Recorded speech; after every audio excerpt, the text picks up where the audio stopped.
ইন্নাল্লাহা আলিমুন খবীর, তিনি মহাজ্ঞানী এবং সব ব্যাপারে তিনি খবর রাখেন।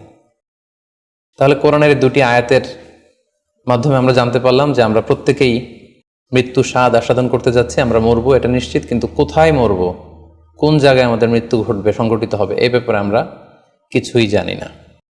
এবার যদি আমরা সরাসরি প্রসঙ্গে আসি, সেটা হচ্ছে বাথরুমে গিয়ে যদি কেউ মৃত্যুবরণ করে, হ্যাঁ সেটা হতে পারে, বাথরুমেও কেউ মৃত্যুবরণ করতে পারে। এবং অনেক সময় আমরা শুনেছি যে বাথরুমে অনেকে ইন্তেকাল করেছেন, মৃত্যুবরণ করেছেন। এখন এই বাথরুমে মৃত্যুবরণ করা এটা ভালো কি মন্দ, এটা তিনি জানতে চেয়েছেন। আসলে বাথরুমের ভেতরে কেউ মৃত্যুবরণ করলে এটা ভালো মৃত্যু নাকি খারাপ মৃত্যু, এ ব্যাপারে কোনো হুকুম দেওয়ার বা ডিসিশন দেওয়ার সুযোগ আসলে আমাদের নেই, কেননা এ ব্যাপারে ইসলাম আমাদেরকে কিছু জানায়নি।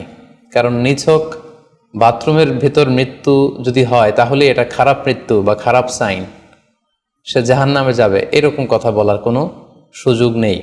নিছক একটা নির্দিষ্ট জায়গায় কারণ মৃত্যুর কারণে এটা খারাপ মৃত্যু বা ভালো মৃত্যু বলে আসলে কোনো ধরনের সিদ্ধান্তে আসা যায় না। কারণ বাথরুমে নানাভাবে মানুষের মৃত্যু হতে পারে। কেউ হয়তো অজু করতে যেয়ে বাথরুমের ভিতরে মৃত্যুবরণ করেছে, অথবা কেউ গোসল করতে যেয়ে মৃত্যুবরণ করেছে, এটাও হতে পারে, অথবা প্রাকৃতিক কাজ সারতে যেয়ে বাথরুমে তার মৃত্যু হয়েছে। এর কোনোটির ক্ষেত্রেই এই মৃত্যুটি খারাপ মৃত্যু এভাবে কোনো সিদ্ধান্তে আসা যাবে না। সিদ্ধান্তে আসা যাবে এভাবে, অথবা ধারণা করা যাবে, প্রবল ধারণা করা যাবে এভাবে যে সে তার জীবনটা কিভাবে কাটিয়েছে।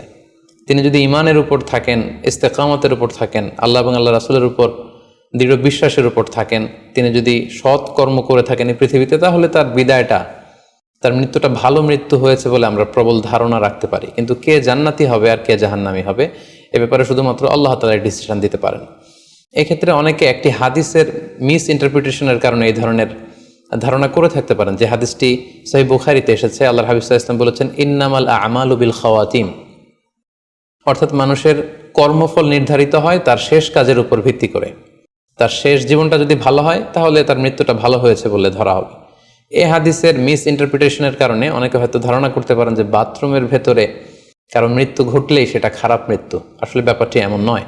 হাদিসে যে বিল খাওয়াতিম বলা হয়েছে, এর ব্যাখ্যা এসেছে যে বিল খাওয়াতিম মানে হচ্ছে মা ইয়ামালুহু ফি আখিরি হায়াতি, সেটা শেষ জীবনে কি কাজ করেছে সেটার উপর ভিত্তি করে তার মৃত্যুটা ভালো নাকি খারাপ এটা নির্ধারিত হবে। অনেকের এমন হতে পারে যে জীবনের শুরুতে তিনি ইসলামকে মানতেন না, আল্লাহকে বিশ্বাস করতেন না, কিন্তু শেষ জীবনে এসে তিনি বিশ্বাসী হয়েছেন, তিনি সৎকর্ম করেছেন এবং সেটার উপর অটল থেকেই তার মৃত্যু হয়েছে। সেক্ষেত্রে আমরা প্রবল ধারণা করতে পারি এবং আশা করতে পারি যে তার মৃত্যুটা ভালো হয়েছে। কিন্তু নিছক বাথরুমের ভেতরে যদি কারো মৃত্যু ঘটে, এই কারণে এটা ভালো মৃত্যু নাকি খারাপ মৃত্যু সেই সিদ্ধান্তে আসা যাবে না। তবে কোরআন সুন্নাহ আমাদেরকে কিছু আলামত বা সাইন দিয়েছে। এই সাইন বা নিদর্শনগুলো খেয়াল করে আমরা বুঝতে পারি যে কারো মৃত্যুটা ভালো মৃত্যু হয়েছে নাকি খারাপ মৃত্যু হয়েছে। সেক্ষেত্রে শুরুতে আমরা আলামাতু সুইল খাতিমা, কারো মৃত্যুটা খারাপ কিনা বা মন্দ মৃত্যু বা মন্দ বিদায় কিনা সেটা আমরা শুরুতে শুনবো। সেক্ষেত্রে আমরা যদি কোরআন সুন্নাহর দিকে তাকাই তাহলে দেখব যে কোরআন সুন্নাহ আমাদেরকে জানিয়েছে কেউ যদি আত্মহত্যা করে মৃত্যুবরণ করে তাহলে এটা আমরা বলতে পারি যে এটা একটা খারাপ মৃত্যু ছিল। কারণ আল্লাহ রাসূল সাল্লাল্লাহু আলাইহি ওয়াসাল্লাম ইরশাদ করেছেন, সহিহ বুখারীতে এসেছে, মান কতালা নাফসাহু বিশাইইন উযযিবা বিহি ইয়াউমাল কিয়ামা, যে ব্যক্তি তার নিজেকে যেই জিনিস দিয়ে আত্মহনন করবে বা আত্মহত্যা করবে, কিয়ামতের দিন তাকে সেই শাস্তি দেওয়া হবে। লেটসে কেউ যদি ছুরি দিয়ে স্ট্যাবিং করে তার প্রাণ হনন করে, জাহান্নামে সে কেবল জাহান্নামের ছুরি দিয়ে নিজের পেটের ভেতরে এরকম ছুরিকাঘাত করতেই থাকবে, এটাই হবে তার শাস্তি। কেউ যদি বিষ পানের মধ্য দিয়ে সুইসাইড করে তাহলে জাহান্নামে তার শাস্তি হবে জাহান্নামের বিষ খেয়ে খেয়ে সেই কষ্ট বা শাস্তি ভোগ করবে। কেউ যদি গলায় দড়ি দিয়ে বা ওড়না পেঁচিয়ে গলায় ফাঁস লাগিয়ে সুইসাইড করে তাহলে আল্লাহ রাসূল সাল্লাল্লাহু আলাইহি ওয়াসাল্লামের হাদিস অনুযায়ী জাহান্নামে সে গলাতে শুধু ফাঁস লাগাতেই থাকবে। তাহলে আল ইন্তিহার মানে সুইসাইড, আত্মহত্যা করে যদি কেউ মারা যায় সেক্ষেত্রে আমরা বলতে পারি যে এটি খারাপ মৃত্যু ছিল, মৃত্যুটি ভালো ছিল না।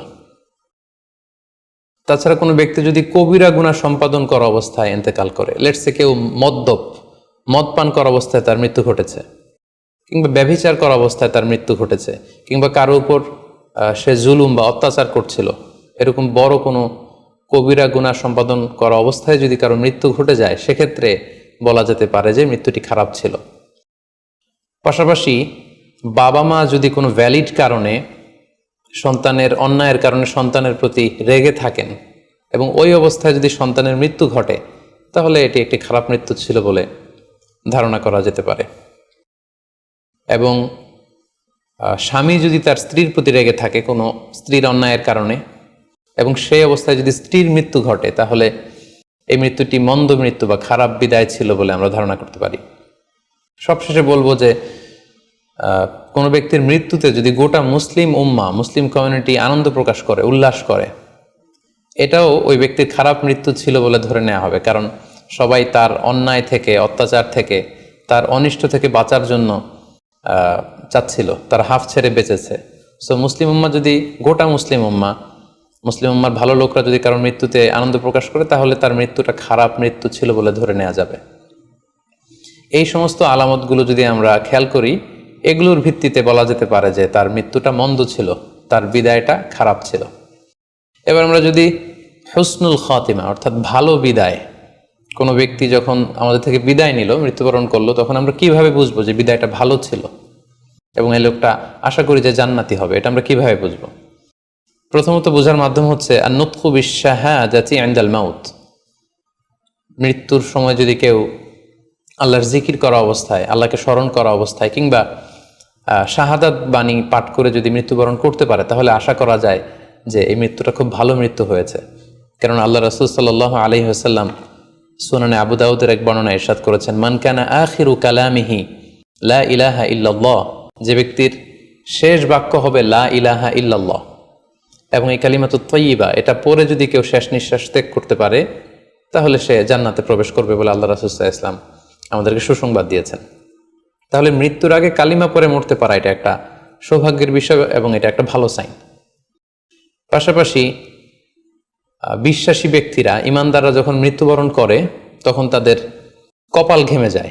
অর্থাৎ মৃত্যুর পরে মৃত ব্যক্তির কপালে হাত দিয়ে যদি আমরা দেখতে পাই যে কপাল ঘেমে আছে, সোয়েটিং, প্রচণ্ড ঘামছে, এটা দেখেও আন্দাজ করা যেতে পারে বা ধারণা করা যেতে পারে যে মৃত্যুটা ভালো হয়েছে। কেননা সুনানে তিরমিজির বর্ণনায় আল্লাহ রাসূল সাল্লাল্লাহু আলাইহি ওয়াসাল্লাম ইরশাদ করেছেন, আল মুমিনু ইয়ামুতু বিআরাকিল জাবিন, বিশ্বাসীরা যখন মারা যায় তখন তাদের কপাল ঘেমে যায়। সো অনেক আল্লাহওয়ালা ভালো মানুষের মৃত্যুর পরে আমরা এটা দেখেছি বা শুনেছি যে ইন্তেকালের পরে তাদের কপাল ঘেমেছিল, এবং সেটা দেখে কিন্তু বোঝা যাবে যে মৃত্যুটা ভালো ছিল। পাশাপাশি জুমার রাতে যদি কেউ ইন্তেকাল করে, বৃহস্পতিবার দিবাগত রাতে, নিঃসন্দেহে সেক্ষেত্রে লোকটার ইমানদার হতে হবে, সৎ ব্যক্তি হতে হবে। সেক্ষেত্রে এটা একটা ভ্যালিউ অ্যাড করবে যে জুমার রাতে সে ইন্তেকাল করেছিল। রমাদান মাসে যদি কেউ ইন্তেকাল করে, এটা একটা খুশনসিব তার জন্য। পাশাপাশি হজের সফরে যদি কেউ, হজের যে দীর্ঘ সফর, এই সফরে যদি কেউ ইন্তেকাল করে, এটা একটা ভালো মৃত্যু বলে ধর্তব্য হবে। পাশাপাশি কেউ যদি জিহাদের ময়দানে শহীদ হওয়ার সৌভাগ্য লাভ করে, নিঃসন্দেহে এটা সবচেয়ে শ্রেষ্ঠ মৃত্যু। আল্লাহ তাআলার কাছে সবচাইতে শ্রেষ্ঠ মৃত্যু হচ্ছে শাহাদাতের মৃত্যু, এবং শহীদের দেহ থেকে গড়ে গড়ে পড়া, মাটিতে পড়া যে রক্তের ফোঁটা, এই ফোঁটাটা আল্লাহ তাআলার কাছে খুব প্রিয়। সো নিঃসন্দেহে শাহাদাতের মৃত্যু এটা পৃথিবীর শ্রেষ্ঠতম মৃত্যু। এবং সৎ কাজ করা অবস্থায়, কোনো আমলে সলেহ, ভালো কাজ করা অবস্থায় যদি কারো মৃত্যু ঘটে, লেটস সে কেউ তেলাওয়াত করছিল, হি ওয়াজ রিসাইটিং দ্য হোলি কোরআন, ওই অবস্থায় তার মৃত্যু হয়েছে, কিংবা রোজা মুখে ছিল, সে অবস্থায় তার মৃত্যু হয়েছে, অথবা সেজদায় পড়েছিল, সেজদারত অবস্থায় তার মৃত্যু ঘটেছে। এগুলো হুসনুল খাতিমা অর্থাৎ ভালো বিদায় বা ভালো মৃত্যুর আলামত। তাহলে আমরা সুউল খাতিমা এবং আলামত হুসনুল খাতিমা, কোন কোন আলামত দেখে আমরা বুঝবো যে মৃত্যুটা খারাপ মৃত্যু ছিল, এবং কোন কোন আলামত দেখে আমরা বুঝবো যে এটা ভালো মৃত্যু ছিল, কোরআন সুন্নাহর আলোকে সেগুলো আমরা জানতে পারলাম। এর কোথাও কিন্তু বাথরুমের ভেতরে মৃত্যুবরণ করলে এটা ভালো মৃত্যু বা খারাপ মৃত্যু, এর কোনোটাই কিন্তু সিদ্ধান্তে আসা যাচ্ছে না।